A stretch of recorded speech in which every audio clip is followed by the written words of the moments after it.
चाहे आपका चेहरा कितना ही साफ क्यों ना हो, अगर आपको ओपन पोर्स हैं तो स्किन कभी भी स्मूथ नहीं दिखती। अगर आप पोर्स को अच्छे से क्लीन नहीं करते तो ऑयली स्किन के कारण ये पोर्स और भी बड़े बड़े दिखते हैं, और जब मेकअप लगाया जाता है तो मेकअप भी स्मूथ नहीं दिखता। तो आज की इस वीडियो में मैं आपको दूंगी 100% साइंटिफिक और आयुर्वेदिक तरीके जिनसे आपकी स्किन होगी टाइट और आपके पोर्स होंगे मिनिमाइज। वीडियो को अंत तक देखें क्योंकि बीच में मैं बताऊंगी ऐसी गलतियों के बारे में जिनसे आपके ओपन पोर्स हो सकते हैं और भी ज्यादा खराब। तो चलिए स्टार्ट करते हैं आज की video. Thanks to all beautiful eyes watching my channel. मैं डॉक्टर वंदना स्वागत करती हूँ आपका मेरे अपने चैनल में जिसका नाम है डॉक्टर वंदनास आयु लैब। तो आज हम बात कर रहे हैं ओपन पोर्स के बारे में। जैसा कि हम सभी को पता है ओपन पोर्स क्या होते हैं। हमारे स्किन पर छोटे छोटे से छिद्र होते हैं जिनसे कि सीबम, जिसे हम आम भाषा में ऑयल कहते हैं, प्रोड्यूस होता है, निकलता है। जब ये छिद्र स्ट्रेच होकर बड़े बड़े हो जाते हैं, वापस से नहीं सिकुड़ते, तो इसे हम ओपन पोर्स कहते हैं। तो चलिए जानते हैं सबसे पहले कि ओपन पोर्स का क्या कारण होता है, क्योंकि जब तक आप कारण के बारे में नहीं जानेंगे तब तक आप समाधान भी ठीक से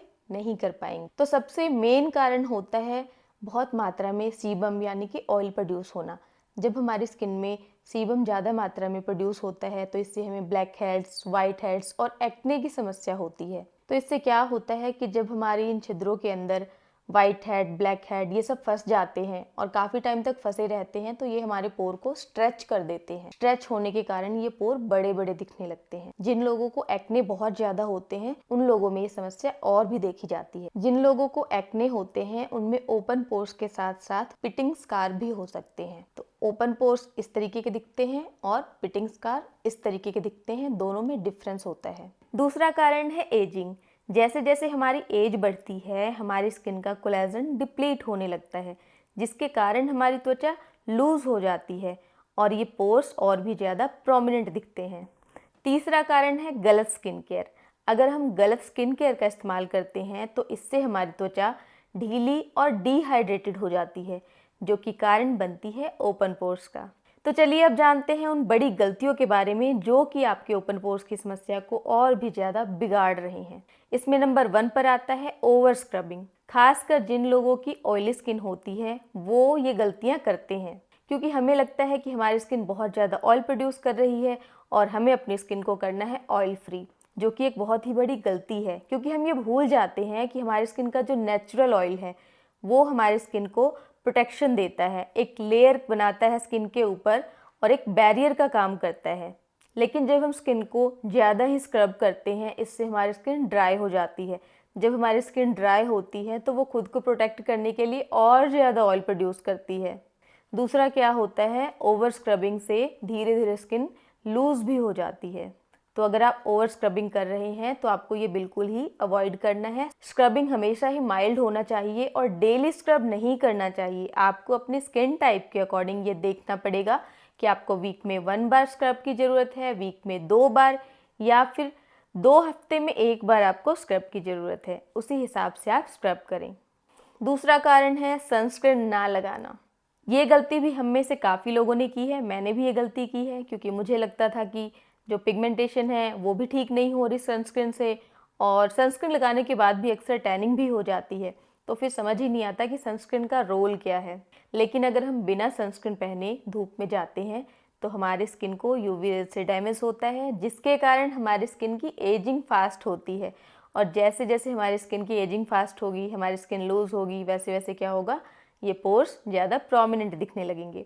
इसीलिए आज के बाद आप बिल्कुल भी सनस्क्रीन को स्किप ना करें।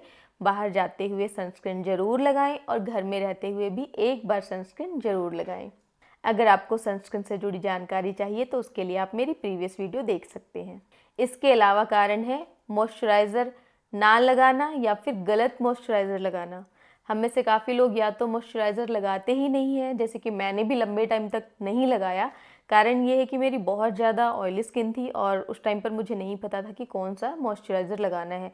तो जब भी मैं कोई भी मॉइस्चराइज़र लगाती थी तो मेरी स्किन और भी ज़्यादा ऑयली हो जाती थी। तो आप में से भी काफ़ी लोगों के साथ ये प्रॉब्लम हुई होगी। तो सही मॉइस्चराइज़र सेलेक्ट करना बहुत ज़्यादा ज़रूरी है। ऐसा नहीं है कि अगर आपकी स्किन ऑयली है तो आपको मॉइस्चराइज़र की ज़रूरत नहीं है, फिर भी आपको मॉइस्चराइज़र चाहिए।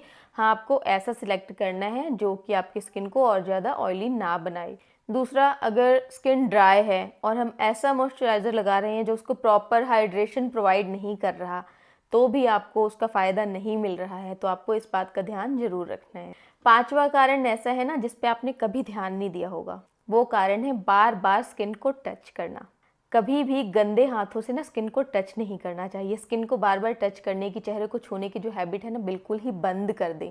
जब हम फेस वॉश करते हैं और साथ में हमारे हाथ भी धुल जाते हैं, या फिर जब भी आपने हैंड वॉश किया हो उसी टाइम आप अपने चेहरे को टच करें, अदरवाइज टच ना करें, क्योंकि बार बार चेहरे को छूने से हाथों की गंदगी पोर्स के अंदर जाती है, पोर्स को बंद करती है, उन्हें इन्फेक्टेड करती है, जो कि बाद में जाकर ओपन पोर्स का कारण बनती है। तो घबराने की बात नहीं है। अब ओपन पोर्स हो ही गए हैं तो अब जानते हैं कि इन्हें टाइट कैसे किया जाए, इन्हें किस तरीके से मिनिमाइज़ किया जाए। जी हाँ, मैं ओपन पोर्स को टाइट करने की और मिनिमाइज़ करने की बात करूँगी, क्योंकि मैं आपको ये बता दूँ कि ओपन पोर्स पूरी तरीके से नहीं जाते हैं। ओपन पोर्स मुझे भी हैं और पूरी तरीके से ये नहीं जाते। मैं अपने एक्सपीरियंस की बेसिस पे बता रही हूँ। चाहे आप डर्मेट से ट्रीटमेंट ले लें या फिर आप कोई भी होम रेमेडी लगा लें, ये 100% तो नहीं जाएंगे, क्योंकि एजिंग जो है ना वो रिवर्स नहीं होती पूरी तरीके से। मेरी एज आगे भी बढ़ती जाएगी, तो ये एक्सपेक्ट करना कि जो आपकी स्किन है बिल्कुल जो बच्चों वाली हो जाएगी पहले जैसी, वो तो नहीं होती। लेकिन फिर भी इनको काफ़ी हद तक मैनेज किया जा सकता है। तो चलिए जानते हैं कि किस तरीके से हम इन्हें टाइट और मिनिमाइज कर सकते हैं। तो नंबर 1 पर है हाइड्रेशन। हाइड्रेशन मेंटेन रखना बहुत ही ज़्यादा ज़रूरी है, क्योंकि जो डिहाइड्रेटेड स्किन होती है वो ढीली और लूज हो जाती है, और जो लूज स्किन है उसमें पोर्स प्रोमिनेंट दिखते हैं। आपको यकीन नहीं आता तो सबसे ज़्यादा जो ओपन पोर्स होते हैं इस एरिया में दिखते हैं, यहाँ पे है ना। तो यहाँ से आप अपनी स्किन को ऐसे स्ट्रेच करो, आप इमीडिएटली देखोगे कि स्ट्रेच करते ही वहाँ के जो पोर्स हैं वो मिनिमाइज हो गए। तो इससे साबित होता है कि जो लूज स्किन है, डिहाइड्रेटेड स्किन है, वो सबसे बड़ा कारण है ओपन पोर्स का। इसीलिए स्किन को हाइड्रेटेड रखना बहुत ज़्यादा ज़रूरी है। अभी हाइड्रेशन 2 तरीकों से होता है, एक तो एक्सटर्नली जैसे कि मॉइस्चराइज़र लगाना, दूसरा होता है इंटरनली, यानी हमें लिक्विड्स लेने हैं जिससे कि हमारी स्किन हाइड्रेटेड हो। जब आप लिक्विड्स लेते हो तो ऐसा नहीं होता कि 3-4 लीटर पानी पीना है, खूब सारा पानी पीना है, पानी ही पीना है सिर्फ। आपको डिफरेंट टाइप्स के लिक्विड्स लेने हैं, जैसे कि पानी ले लिया, नारियल पानी पी लिया आपने, वेजिटेबल सूप ले लिया, कोई बटर मिल्क ले लिया, तो आपको पानी के अलावा डिफरेंट काइंड्स के लिक्विड्स लेने हैं। क्योंकि जब हम यूरिन जाते हैं, हमें पसीना आता है, तो उसमें सादा पानी नहीं निकलता, कभी भी हमारी बॉडी के इलेक्ट्रोलाइट्स लूज होते हैं, तो हमें बॉडी में वापस से वो पहुंचाने भी होते हैं। दूसरा है फेस वॉश। आपको अपने स्किन के अकॉर्डिंग हमेशा सही फेस वॉश का चुनाव करना चाहिए। अगर आप ऐसा फेस वॉश इस्तेमाल करते हो जो कि आपकी स्किन को ओवर ड्राई करता है, वो फेस वॉश आपकी स्किन के लिए बिल्कुल भी सही नहीं। ऐसा फेस वॉश जो आपकी स्किन को एक्सफोलिएट करता है, वो भी आपकी स्किन के लिए सही नहीं है। जिन लोगों को एक्ने की, वाइट हेड्स, ब्लैक हेड्स, इन सभी चीज़ों की समस्या होती है, वो कई बार इस तरीके के कुछ फेस वॉश जैसे कि सैलिसाइक्लिक एसिड वाला फेस वॉश ये सब इस्तेमाल करते हैं। तो ऐसे फेस वॉश ना आपको लंबे टाइम के लिए इस्तेमाल नहीं करने चाहिए। आपको ये तब तक ही इस्तेमाल करना चाहिए जब तक आपको इसकी ज़रूरत है। जैसे जो आपका स्किन कंसर्न है वो ठीक हो गया, उसके बाद आप इस तरीके के फेस वॉश इस्तेमाल ना करें। चाहे स्किन ऑयली है, नॉर्मल है, ड्राई है, हमेशा ही आपको फेस वॉश माइल्ड रखना है। मैंने भी स्टार्टिंग में ये गलती बहुत ज़्यादा की, कॉलेज के दिनों में मैंने बहुत ज़्यादा ये गलती की कि मैंने स्किन को ओवर ड्राई करने वाले फेस वॉश इस्तेमाल किए, क्योंकि मेरी स्किन बहुत ऑयली थी, अभी भी ऑयली है। तो उस टाइम पे यही कहते थे, और टीवी में ऐड भी आता है, ऑयल रिमूव करने वाला फेस वॉश, इस फेस वॉश से सारा ऑयल रिमूव हो जाएगा। तो छांट छांट के सारे वो वाले फेस वॉश यूज़ किए, और कई बार ना उनसे मुझे स्किन में बर्निंग भी होती थी। लेकिन मुझे तो क्या लगता था कि फेस वॉश करने के बाद स्किन से टरर टरर बजनी चाहिए, तो वो वाले स्किन है जो क्लीन है, साफ है। तो ऐसा नहीं करना है, आपको फेस वॉश हमेशा माइल्ड यूज़ करना है, चाहे आपकी कितनी ही ऑयली स्किन क्यों ना हो। थर्ड नंबर पर बात करेंगे स्टीम एंड आइस की। तो कुछ लोगों को लगता है कि स्टीम लेने से पोर्स ओपन हो जाते हैं, लेकिन ये पोर्स परमानेंट ओपन नहीं होते, बल्कि कुछ टाइम के लिए खुलते हैं। तो स्टीम का एक्चुअली रोल ही ये है कि इससे जो पोर्स हैं वो थोड़े से खुल जाएं, और जो इनके अंदर गंदगी है वो सॉफ्ट होकर निकल जाए। तो जब भी आप स्टीम लेंगे ना, स्टीम लेने के तुरंत बाद इन पोर्स को बंद भी करना होता है। तो इसके लिए हम क्या कर सकते हैं, अगर आपको आइस सूट करता है तो स्टीम लेने के जस्ट बाद आप स्किन पे आइस लगा सकते हैं। लेकिन काफ़ी लोगों को आइस सूट नहीं करता, और इससे स्किन बर्न होने का रिस्क भी रहता है। ऐसे में सबसे बेस्ट ऑप्शन है ठंडे पानी के छींटे मारना। तो आप अपने चेहरे पर 3 से 4 मिनट के लिए ठंडे पानी के छींटे मारें, जिससे कि ये पोर्स बंद हो जाएंगे। अब ठंडा पानी भी आपको ऐसा नहीं कि फ्रिज का बिल्कुल ही चिल्ड वाटर चाहिए, आपको उतना ठंडा पानी चाहिए जितना कि मटके का ठंडा पानी होता है। अब स्टीम भी आपको वीक में कितनी बार लेना है, ये भी आपको अपनी स्किन टाइप के अकॉर्डिंग ही डिसाइड करना पड़ेगा। जैसे कि अगर आपकी ऑयली स्किन है तो आप वीक में 2 बार भी ले सकते हैं। अगर आपकी ड्राई स्किन है तो वीक में 1 बार ही काफ़ी होगा। अगर आपकी एक्सेसिव ड्राई स्किन है, इतनी ड्राई स्किन है कि एक्सफोलिएट हो रही है, या फिर आपकी सेंसिटिव स्किन है, ऐसे में बेस्ट होगा कि आप स्टीम अवॉइड ही करें। 4th नंबर पर बात करेंगे टोनर की। तो मार्केट बेस्ड जो भी टोनर्स होते हैं वो तो मैं एडवाइस नहीं करूँगी। बेस्ट ऑप्शन है रोज़ वाटर। आप गुलाब जल का टोनर की तरह इस्तेमाल कर सकते हैं। और दूसरे नंबर पर खीरे का जूस, जो खीरे का जूस है वो भी बहुत अच्छा ऑप्शन है, पोर्स को टाइट करने में हेल्प करता है। तीसरे नंबर पे है राइस वाटर का टोनर। तो राइस वाटर का जो टोनर बनाते हैं उसके लिए आपको क्या करना है, चावल को वॉश करना है। पहला पानी गंदा होता है वो आपको फेंक देना है। जो दूसरा पानी आएगा दूधिया सा, उसको आप स्टोर कर सकते हैं। 24 घंटे बाद वो फर्मेंटेड हो जाता है, उसको आप टोनर की तरह इस्तेमाल कर सकते हैं। अब इसमें ध्यान रखने की बात ये है कि कुछ लोगों को इससे सीवियर एलर्जिक रिएक्शन होता है, चेहरा पूरा रेड हो जाता है, स्वेलिंग भी आने लगती है। तो आपको पैच टेस्ट करना बहुत ही ज़्यादा ज़रूरी है।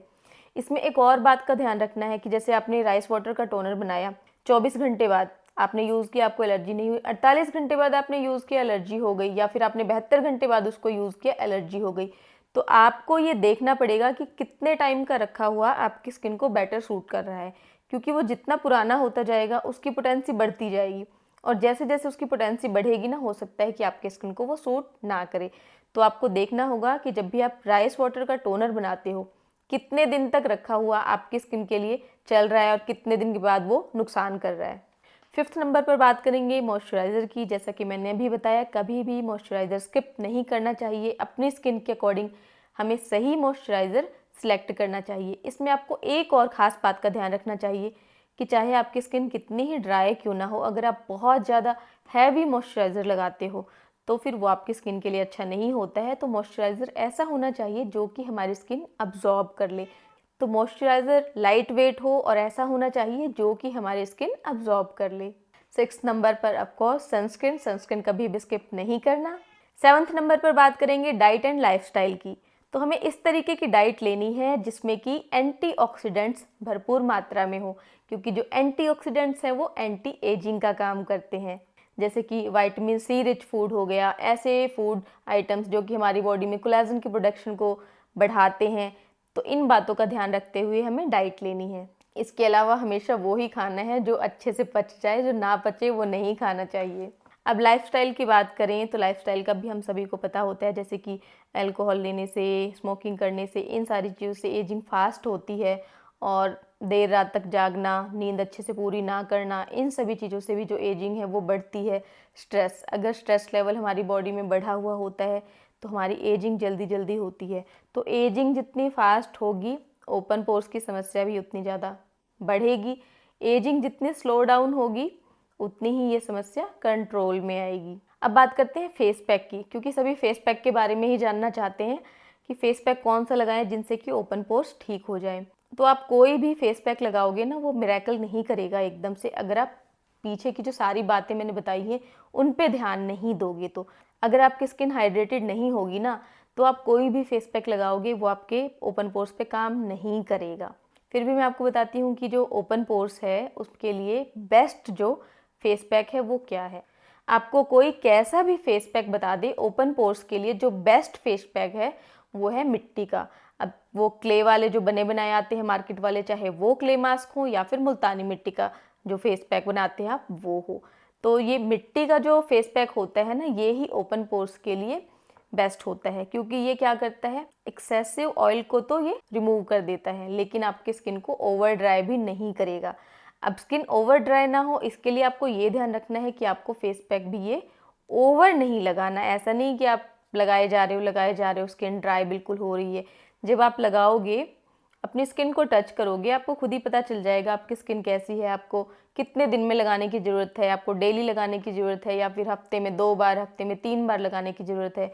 उसी के अकॉर्डिंग आप मुल्तानी मिट्टी का फेस पैक लगा सकते हैं। मुल्तानी मिट्टी का फेस पैक आप अलग अलग तरीके से बना सकते हैं। सिंपली इसके अंदर रोज़ वाटर मिक्स करके बना लो, बेस्ट है। अगर आप इसके अंदर कुछ और मिक्स करना चाहते हो वो भी मिक्स करके बना सकते हो, जैसे कि मुल्तानी मिट्टी के अंदर दूध मिलाकर बना सकते हो। अब जो दूध मिलाकर बनाएंगे तो इसमें दूध की मलाई वाला पार्ट नहीं लेना, क्योंकि इससे फिर ये बहुत ऑयली हो जाएगा। तो आपको ऐसा दूध लेना है ना, कच्चा दूध लेना है या फिर पका हुआ दूध है ना, मलाई हटा के छान के लेना है। तो चलिए अब मैं बताती हूँ वो सारी चीज़ें जो मेरे ऊपर जिनका असर हुआ है, मेरे ओपन पोर्स पे जिन्होंने वाकई काम किया है। तो सबसे पहले तो हाइड्रेशन वाली चीज़ है ना, उसने मेरे ऊपर पूरा पूरा काम किया है। मतलब मैं ये ऑब्जर्व करती हूँ कि जब भी अगर मैं ठीक से खाऊं पीऊँ नहीं, मेरी स्किन डिहाइड्रेटेड हो जाए तो मेरे पोर्स प्रोमिनेंट दिखने लगते हैं, तुरंत ही प्रोमिनेंट दिखने लगते हैं। और जब मेरी स्किन हाइड्रेटेड होती है तो मेरे पोर्स बहुत ही कम नोटिस होते हैं। दूसरा फेस मसाज, तो फेस मसाज से भी बहुत ज़्यादा हेल्प मिलती है, क्योंकि फेस मसाज से सबको पता है जो स्किन पर एजिंग के साइन हैं वो रिड्यूस होते हैं, हमारी स्किन टाइट होती है। तो हमारी स्किन टाइट होगी तो पोर्स वैसे ही कम दिखेंगे। तीसरा स्टीम, तो स्टीम भी मेरे लिए बहुत ही ज़्यादा हेल्पफुल रही है, क्योंकि मेरी जो स्किन की ऑयलीनेस है उसको उसने अच्छे से मैनेज किया है, और मेरी स्किन में भी वाइट हेड्स, ब्लैक हेड्स के सारे भर गए थे, तो ये सारे स्टीम लेने से रिमूव हो गए। नेक्स्ट है डिटॉक्स ड्रिंक। डिटॉक्स ड्रिंक्स में ऐसा नहीं है कि आपको बहुत कुछ फैंसी ही लेना है, जैसे कि आंवले का जूस लो सिंपल, वो भी डिटॉक्स करता है। तो जब इस तरीके के जूसेस मैं पीती हूँ ना, तो मेरी स्किन हाइड्रेटेड लगती है बहुत ज़्यादा, तो इससे मुझे बहुत ज़्यादा फर्क पड़ता है ओपन पोर्स में। मुल्तानी मिट्टी फेस पैक, ऑफ कोर्स मैंने अलग अलग तरह के बहुत सारे फेस पैक इस्तेमाल किए हैं, लेकिन जो मुल्तानी मिट्टी वाला फेस पैक है ये मैं लगाती हूँ तो इससे मुझे फ़ायदा मिलता है। ऐसा नहीं है कि मेरे जो पोर्स हैं वो 100% गायब हो गए, 100% गायब नहीं हो सकते, लेकिन ऐसा नहीं है कि किसी को बहुत भद्दा दिख रहा है मेरा चेहरा या बहुत ज़्यादा दिख रहे हैं। कोई इतना पास आके देखेगा तो दिखेगा, इतना पास कोई किसी के नहीं आता। एक सबसे बड़ी चीज़ मैं बताऊँगी ना, जैसे कि मुझे ओपन पोर्स हैं तो मैं फाउंडेशन नहीं लगाती कभी भी, क्योंकि मैंने ये नोट किया है ना कि जैसे ही मैं फाउंडेशन लगाती हूँ मेरे ये पोर्स बहुत ज़्यादा प्रोमिनेंट दिखते हैं। तो मैं फाउंडेशन नहीं लगाती, या तो मैं कुछ भी नहीं लगाऊंगी, सिर्फ मॉइस्चराइज़र और सनस्क्रीन लगा लिया। अदरवाइज़ अगर मुझे लगाना है तो अभी हाल फिलहाल में मैंने परचेज़ किया है ये जस्ट हर्ब का सीरम फाउंडेशन। तो ये मुझे बहुत अच्छा लगा, क्योंकि ये बहुत लिक्विडी है और 1 ड्रॉप या मैक्सिमम 2 ड्रॉप में पूरा फेस जो है वो हो जाता है, इसमें लग जाता है पूरे फेस पे। और लगाने के बाद बिल्कुल भी नहीं लगता कि आपने स्किन पे कुछ भी लगाया है, पूरे फेस में अच्छे से ये ऐसे मर्ज हो जाता है। लेकिन ये कवरेज बिल्कुल नहीं देता। अगर आपको कवरेज के लिए चाहिए कि दाग धब्बे हाइड कर दे तो ये बिल्कुल भी कामयाब नहीं है, लेकिन अगर आपको अपनी स्किन पे सिर्फ ग्लो चाहिए तो इसे लगाने के बाद ग्लो दिखता है। बाकी प्राइमर के लिए मैं एलोवेरा जेल का इस्तेमाल करती हूँ। मैंने अलग अलग तरह के प्राइमर्स भी लगा के देखे हैं, लेकिन उनसे क्या है बाद में प्रॉब्लम ही आती है। तो मेरे ख्याल से प्राइमर के तौर पर एलोवेरा जेल बेस्ट होता है। एलोवेरा जेल की एक लेयर स्किन पर लगाएं और उसको ड्राई होने दें अच्छे से, उसके बाद ऊपर से आप अपना सीरम फाउंडेशन लगा सकते हैं। देखो मुझे मेकअप का इतना आइडिया नहीं है, जो मैं करती हूँ वो अपना एक्सपीरियंस आपके साथ शेयर कर रही हूँ। अगर आपको अच्छा मेकअप कोई आता है जिससे कि आपके पोर्स नहीं दिखते, हाइड होते हैं, तो फिर आप वो कर सकते हैं। इसके अलावा जो फिटकरी होती है वो भी पोर्स को टाइट करती है, लेकिन जो फिटकरी है उसे बहुत ही सावधानी से इस्तेमाल करना है, वरना वो स्किन बैरियर को डैमेज कर सकती है। तो अगर आप फिटकरी का इस्तेमाल करना चाहते हो तो आपको सिर्फ इतना ही इस्तेमाल करना है कि आपने जैसे फेस वॉश किया और जिस टाइम पे आपका चेहरा गीला है आप फिटकरी के क्रिस्टल को लोगे और अपनी स्किन पर रब करोगे। 2 से 3 मिनट रखना है, बस फेस वॉश कर लेना है, इससे ज़्यादा आपको नहीं रखना। डेली आपको इस्तेमाल नहीं करना। जिनकी ऑयली स्किन है वो हफ्ते में 2 बार, जिनकी ड्राई स्किन है हफ्ते में 1 बार, इससे ज़्यादा आपको फिटकरी का इस्तेमाल नहीं करना है। तो आज की वीडियो यहीं तक। होपफुली वीडियो इन्फॉर्मेटिव लगी होगी, आपके काम की साबित होगी। अगर वीडियो अच्छी लगी हो तो लाइक कर दें। ऐसी ही और वीडियोस के लिए subscribe to my channel. Stay healthy and keep glowing.